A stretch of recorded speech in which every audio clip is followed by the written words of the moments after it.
Hi, I'm Christopher, CMO for Finxact, and thank you for joining this edition of the Extensible Podcast. I've said before that Finxact is in a very interesting position insofar as we have so many great partners, whether that's on the delivery side, the solution side, cloud partners, subject matter experts inside of Finxact, and just industry analysts that are very generous with their time and often come on to share their insights with us here. But I also have no compunction about saying that my favorite guests are the actual bankers. So I am really happy to be introducing our guest today, Chris Nichols, who is the Director of Capital Markets for SouthState Bank.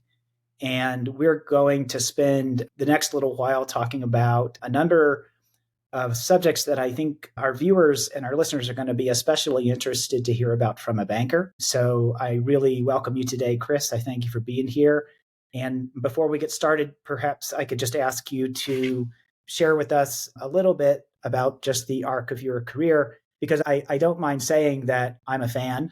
I think a lot of folks who are listening or watching today have read your material before, because you have been contributing very generously and prolifically for a while. I was reading it, as far back as when I was at the ABA, and what impressively across a range of banking sort of, subjects, whether that's commercial lending or correspondent banking or payments. So it's a unique perspective that you bring. And I was very pleased that you accepted the invitation to share with us your thoughts on core modernization and, how that's coming and the impact that that'll have inside of the bank and outside of the bank. But thanks for being here. And as I said, if you don't mind, just talk to us a little bit about the arc of that career. Christopher, thanks for having me. Big fan of your product and big fan of the company, so appreciate you having me on. Thank you. My career, I started at PricewaterhouseCoopers way back when we were doing a series of workouts for the RTC at the time, a federal agency, on a lot of bank failures, did a lot of forensic accounting, learned what not to do. Basically spent the bulk of my career, a number of banks, Bank of America being the main one, had a crazy idea right around 1999 that would enable community banks to compete with Bank of America, and started this online banking company called Financial Oxygen. We specialize in a variety of electronic statements and balance movements, accounts, wealth management, etc. Thought it was a home run, told my wife I'd be a billionaire, went out by 2000, and by 2000, when we rolled it out, market was crashing. Still thought it was a good idea. It was invested in by Bank of America and JP Morgan. Still running today. It's still a very good company, but never really got accepted by community banks. And so here I am with the arc of my career, a number of banks, still trying to build my original vision, which is, basically a digital data leveraged platform to basically deliver a fantastic customer experience. And so we're still working on that. And at SouthState, we work on that in a number of ways. We're making progress. It always cracks me up when you hear, this challenger bank or this neobank has great technology. And I always say, well, it's easy for them to do it. It's one product, and it's a lot harder to do it if you're a legacy bank with 20 legacy systems and this compliance department and the regulators looking over your shoulder and a variety of customers. And really, the average community bank is trying to do it the hardest way possible, trying to be a relationship bank with legacy systems there, and it's hard to pull off. And so that's, I give our industry a lot of criticism for not moving fast enough in a lot of areas, but I also give us a lot of props for doing the best we can with what we have to work with. Right on. Well, just a little bit of a preview for the listeners, the viewers. We're going to hit a couple of topics, maybe not in this particular order, but I want to get your views on just the implications of monolithic architecture on bank ops inside of the bank. I want to get your views on the advantages that a real-time next-gen core might bring into that environment. I want to also understand from your perspective, and this I think is especially where, the bankers listening would like for me to stop talking about what a banker should do and listen to what a banker needs or their vision for, a pragmatic transition. So just your views on what does a transition look like from a bank that's running and has been for the longest time running on a legacy infrastructure. How do they get safely with, minimal disruption to a modern stack? And then lastly, just because I know you spend a lot of time in the payments world, maybe a few of your thoughts on the intersection of real-time payments and real-time next-gen cores. So that's coming. And I think maybe the first thing I'd like to ask you to share would be, I'm not sure the best way to put this, but if you're a consumer, you're sending a payment, you're receiving a payment, to the bank's credit, they kind of make it look like it's happening instantaneously, but it's not. And so if you could share with us a little bit of, take the non-bankers inside of the four walls of the bank, help us understand what are the swan's feet doing to make this magic happen. Well, the swan's feet are pedaling pretty quick underneath the water, for sure. I think everything that I try to do, and I think SouthState's fantastic at its orientation, is trying to put the customer first and trying to think, what does the customer really want and need? To your point, the banking industry has done a fantastic job making the customer not worry about payments. That said, we still make the customer worry about payments. And so it starts with trying to pick a payment channel, whether it's ACH or wire or, writing a check.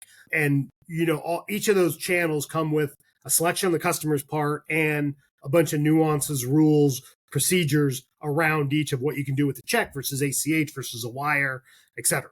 And so right there, we place too much of a burden. And really, you want to be from your phone or at least from your desktop, laptop, to be able to send a payment and not worry about it and have confirmation that gets there and be able to look that payment up at any point in time in the future. And you can't really do that with any of our modern channels. And so we talk about consolidating each of the payment channels into a payment hub using technology, orchestration, logic in the background to be able to send that payment most efficiently to the customer's wishes or to the bank's wishes, depending on if there's an opinion there on the customer side, and being able to get that payment there instantaneously, and more importantly, be able to get confirmation back, and even more important than that, be able to reconcile that payment, and even more importantly than all that, being able to get the data associated with that to now make some insightful decisions down the road on that. Yes, and I know that it's also the case that while it might look to me, if I'm the consumer and I'm sending the payment or receiving it, that there's just kind of a single instruction there. You have debits and credits that are spawning other debits and credits inside of the bank, and requiring the use of additional master accounts, ledger accounts, whatever you want to say, in order to just eventually get it to the payee and then have that reconcile properly in the morning. But it's a busy night for the bank. And so at 2 a.m., when a lot of folks are sleeping, all of those processes for reconciliation are critical. Yeah. So customer sends a payment. We, soft post that. So we take the money out of their account, or if it's a credit, we credit their account. It's not really in their account. As you mentioned, we settle and do what we call a hard post at night at some predetermined time. We then go on, and then for each payment channel, there's the ability to claim back or contest that payment. And so we keep that open for a couple days or 30 days, depending on what payment channel is. And then there's that issue there. If maybe the customer doesn't have the funds in the account to send that payment originally, and they overdraft their account, or it's the wrong account, whatever it is, there's problems with it. And the rise of instant payments, whether you're talking about the clearinghouse through real-time payments or FedNow, instant payments there, solves a lot of those problems. And along with the data/invoice problem that has traditionally been the realm of checks, here it gets solved. And so when we have a nice, neat package, it is rare that banking sees such an inflection point on a new technology. I would say, the ATM was probably the last major one, but we're seeing it now, and it has the ability to claim back, payments, which I think are rightfully banking that has gotten away from us to some of the networks, to some of the fintechs, et cetera. And I think banking has a real opportunity here. All of those operations that you're describing, sort of the swan's feet, so to speak, there are probably lots of risk associated with it. But if you had to say, what's the single biggest challenge, what does that roll up to? Well, the single biggest challenge right now is what I call the outside vector problem. It's the person that inserts themselves into your payment flow that isn't supposed to be there. And so the most common example that every banker can relate to is it's the fraudulent check scammer that walks into a branch with a fake ID, a synthetic ID, and tries to pass off a check, right? And that's happening more and more. So I think banks in general are seeing check fraud go up. As checks get reduced, it's become a bigger portion of that. We're having to spend more time not only on the manual processing of checks, as we're carrying paper and imaging paper back and forth, but also as fraud kicks up, it's becoming more and more expensive. So it started off as a $2 an item issue, is now up to 10 plus, and will soon be beyond that. And at some point in time, your banks are going to have to stop processing checks. It may not be, next year, but it will be sooner or later. It will just be too costly. And the rise of instant payments, I think, has to set the question in every banker's mind that what am I going to do with a checking account when I'm not processing checks? And so one advantage that checks and why we still see checks in this day is you can have a receipt or a payment, put it together with a check and mail it off, right? So whether it's a utility bill or whether it's, to pay a contractor that you hear, outside my door, it's nice and convenient to have both because there's that reconciliation process between I get a payment, what's this payment for? I got to send a payment, and then the receiving party has to figure out what that payment's for. And if you know the receipt or you know the invoice, then that's easy to do. So it's nice to have that in one envelope. Well, with instant payments, with RTP in particular, we can now send that invoice, a PDF, or all the digital information in that along with the payment, and they can get it at the same time. And that has huge implications down the line. And I think it changes the face of checks first and foremost, and then cannibalizes wires, and then cannibalizes some credit card payments, cannibalizes ACH, all kind of more or less in that order. And I think banks are now at another inflection point that I mentioned, that we have to rethink, what are we going to do with the checking account when there are no checks? What does that transaction account look like?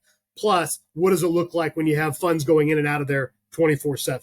Yeah, and I can see how, all that you describe, the interference, the interlopers, the fraudsters, sometimes well-intentioned, but just payments that were made in error, it ultimately rolls up to a very difficult task if you're running a batch-based core system of finally just reconciling the account balances to the account information correctly, the next day when folks are looking at their balances. And so it's a reconciliation problem, but it's also a fraud management problem that in an electronic payment, particularly an instant payment, you have a bunch of extra data that you may not have on a check. It's also, a check comes from outside the system, an outside vector, as I mentioned, somebody walking into the bank, inserting themselves in the payment process, or they're calling up and, injecting themselves in a ACH transaction to fraudulently kick that off. But with an electronic payment, instant payment, you now have two, a receiving and a sending party that are on the network, that are trusted. And then you also have all this additional data to go with that to now help fraud. So it's now going to be one of the few times that we're going to rate and risk manage the receiving party as well as the sending party. And I think that's a major difference. And let's talk for a minute about, the upside of bringing a next-gen real-time core into that equation, into that environment. What are the advantages that you see right away? I know there are lots, but what are you most excited about?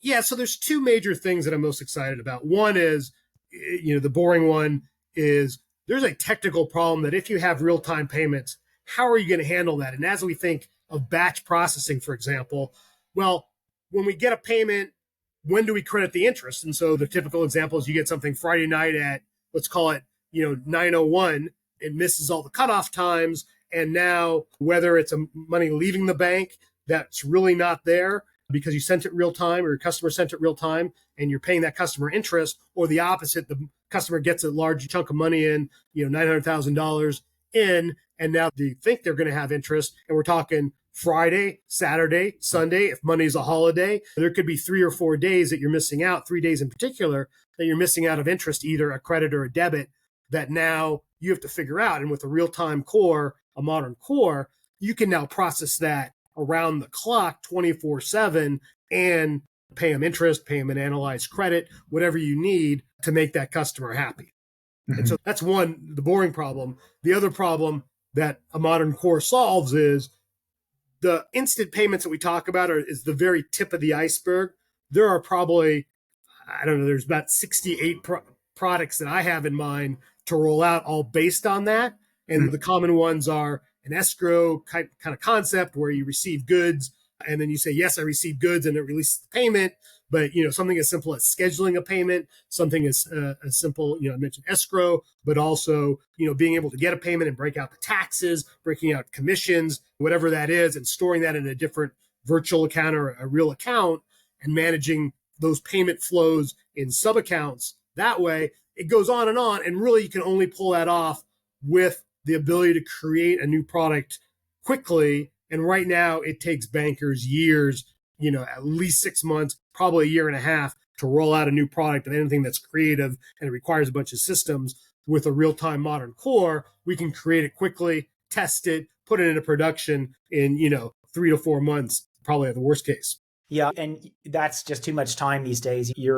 The competition, you're up against entities and fintechs and even sort of the neobanks that might have a more narrow retail value proposition or whatever, but they're using modern tech and they can launch products quickly and they can iterate quickly and they can, find out if it's landing well, getting received well, and if it's not, make changes to it. And the world that you're describing, with some of the legacy cores where that took 24 months, that's just not a fair, you're showing up with a knife to a gunfight. So I definitely hear that a lot.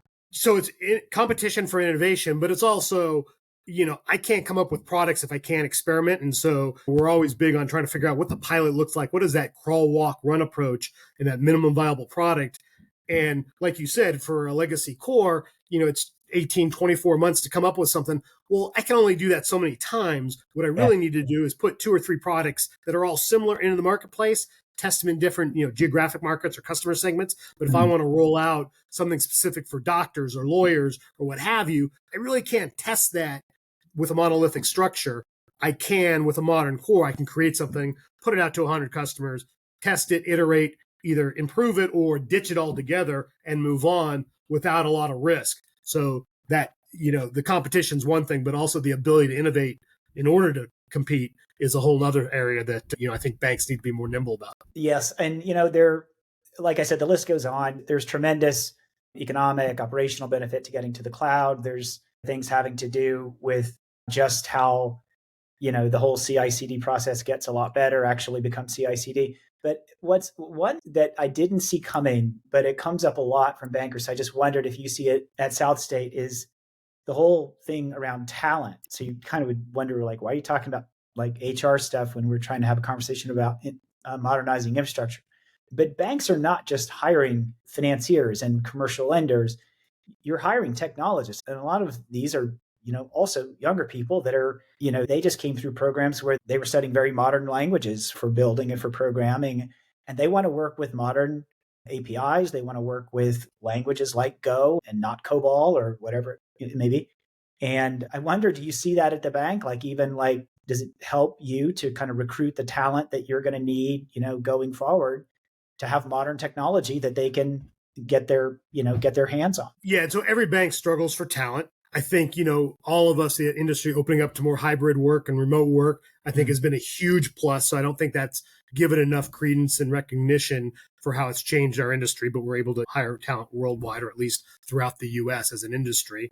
But then to your point, Christopher, absolutely. If you were, and well, I'll get back to, being a lender or customer service person, but, the tech talent for sure, if there's 2 jobs and one's going to say, you're going to work on this legacy architecture, COBOL or JavaScript, or you can work on something modern using, R, Python, Go, et cetera, which one are you going to pick? And you're going to want to pick the most modern language, the one that's most efficient, and you're going to want to work on projects that are cutting edge, such as, instant payments or, a modern core, et cetera.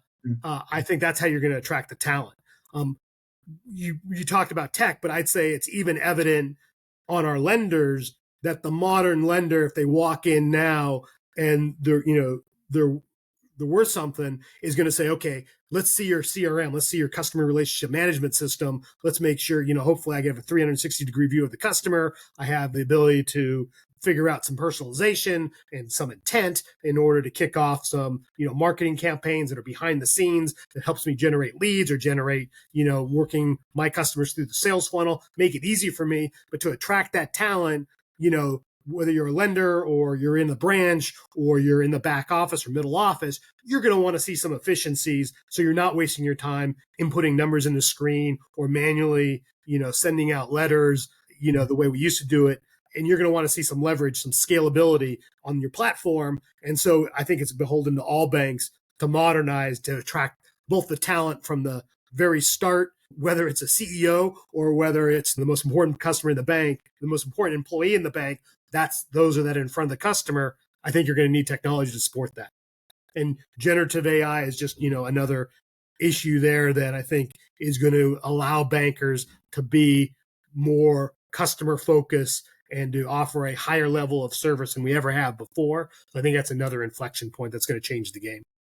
For sure. Well, go at this one, I guess, from whichever angle you want. And you've touched on it already a little bit, but either, speak a bit from the angle of like, how do you see the legacy systems struggling with real-time payments, and not just real-time payments, but now we're talking like, tokens, we're talking about digital assets, we're talking about value that's just sort of bottled up and conveyed differently than it used to be.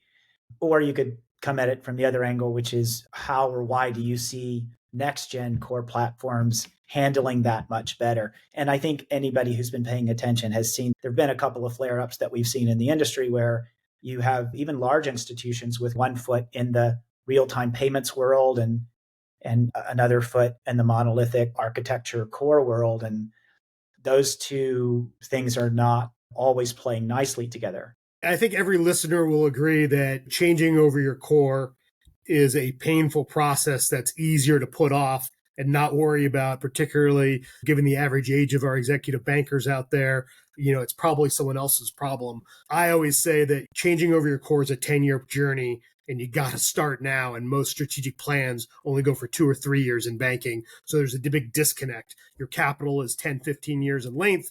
Your horizon should be at least 10 years in length, but yet most banks focus on next year's budget, next year's plan, or maybe they go 2 or 3 years out. And so there's a strategic planning disconnect there. And if you think about it, again, the core takes a long time to change out. I don't think it's possible to do a big bang switchover anymore. I think if you're maybe going through a merger of equals, that's maybe the opportune time to bite the bullet, tear off the Band-Aid, whatever you want to call it, and switch to a new core, maybe in a big bang situation. But other than that, I think it's more of a slow process that if you are looking at instant payments, real-time payments, that's maybe a way to say, hey, let's take these customers, move them over to the sidecar. Let's have this sidecar, this modern core handle, a certain customer type. So maybe you bank municipalities and you're rolling your payments platform out, or you have some new products to come out to municipalities. Well, that's a perfect time to move that over to a sidecar and then grow from there. I think that, everyone has will evolve past the modern cores. And it's just, the traditional cores, legacy cores. And it's just a question of when you bite that bullet. And I think many banks, if they haven't recognized it now and they don't have plans to go to a modern core, it's just a question of it will happen at the next acquisition from a bank with a modern core that is able to now more efficiently tackle, the customer base or the product base that you need to keep up in this banking environment. Yeah, you actually anticipated a question I had for you and answered it to some degree, which is what, from your perspective, what does a pragmatic, progressive transformation look like? At Finxact, we are starting to helpfully, just because we have more customers in market in the US in production than any of the other next gen providers, more than all of them combined, to be precise. But so we're starting to see a little bit of variety and creativity about just that very valid question, which is, how do I get started? And we've seen some different approaches to that. I guess one thing they kind of have in common, which is what you alluded to, is they tend to start small. They're not trying to boil the ocean. They want to do something that helps them begin and helps them get some learnings. But I guess another part of the question I have for you is, in terms of what you've seen that works or what you might suggest, is like, how do you do something that doesn't just get you learnings and make you feel a little bit better about cloud native cores, but also get you some near-term wins, new customers, more deposits, better efficiency ratio. Yeah, that's right. So all the above, I think, every bank has to decide what is their strategic objectives and then figure out what their tactical objectives are. But if it's real-time payments is a no-brainer, it works much, much better on a modern core. And, taking a step back, I think you have to look at all the modern core providers, you being one obvious choice there, but look at, they're not all the same.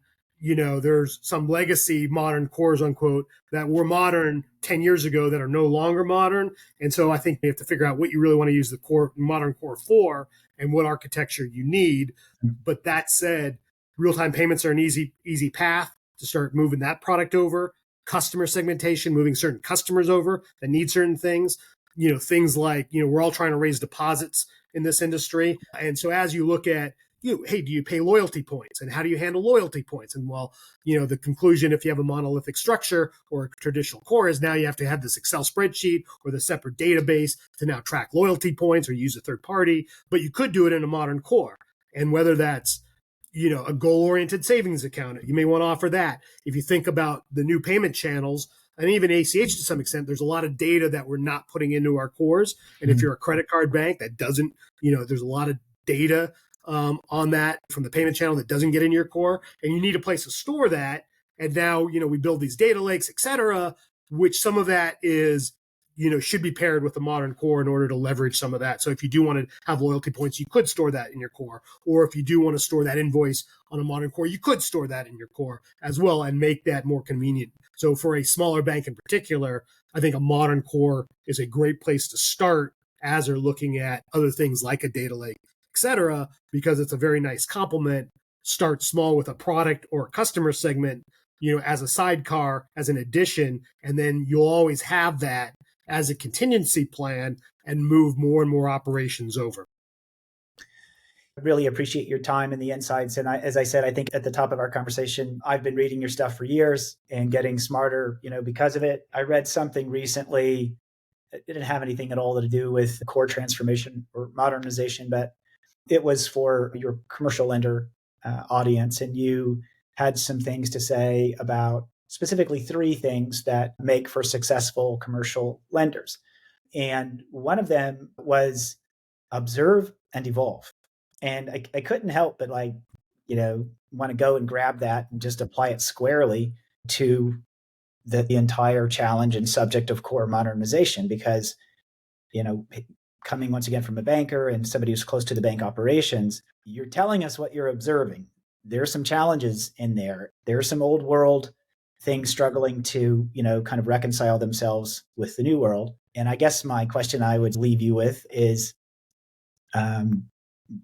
do you see most evolving? I see more banks than ever evolving. So the answer, I think, is yes. Unfortunately, there's 40 to 60% of our industry that either can't evolve or choose not to evolve. And if one thing we say is, look at your shareholder base and see what they really want. And if you're a family-run bank and you're happy with a lower return and that, it's important to you to have that bank and you don't want to really grow, then fantastic, you'll survive. However, if you're a bank that needs public capital and you're not producing, above at least an 11% cost of capital or 11% return to meet your cost of capital, which is right now, as of, this month, we're right around 12.5%. But if you're not producing over 12.5%, that's a problem, and you're not going to be able to attract the capital you need. So, if you're producing 7 or 8%, you got to shrink. If you're trying to grow, you're going to grow yourself out of existence if you're not producing over 12.5% right now. And as you look at it, and this is a risk adjusted 12.5%. So as you look at that, you got to ask yourself, well, how am I going to do that? And the answer is more profitable products to more profitable customers. That formula works every time. And implicit in that is also, how do I make them more profitable? How do I make my customers and products more profitable? And one is a more efficient infrastructure. And so we look at all our different payment channels, all our different customer service channels, a number of things that we have all these inefficiencies, whether it's, next day reconcilement, whether it's compliance or fraud or overall customer management. But if you're not seeing that customer information, you're not looking at what their intent is, you're not servicing that customer, you're not creating new products to meet their needs, I think you're going to go out of business sooner or later. And I think banks need to get down to a 40% efficiency ratio on average to be able to compete in the future. I think that's where the larger banks are going. A community bank needs to get down there. And the good news in all this is, modern cores are a lot cheaper than legacy cores. So that's one. Payments are a lot cheaper. It's a lot easier to handle an instant payment at a fraction of a dollar, whether it's 2 cents or 10 cents or 20 cents, whatever your cost is on that, versus a check. And so there's a lot of things that are going for the industry, and we just got to kind of take advantage of them and put it into our strategic plan and then execute on it. Otherwise, I do think we're going to be down to 1,000 banks here. And those 1,000 banks are going to have a more modern architecture and a more customer-oriented focus and be concerned with delivering more profitable products to more profitable customers. Hey, Chris, it's been a pleasure for me. And I'm going to go out on a limb and say for all of our listeners and viewers. So thanks a lot for your time. Welcome back anytime. I appreciate it, Christopher. Thanks for having me on, and best of luck to all the bankers out there. Thank you.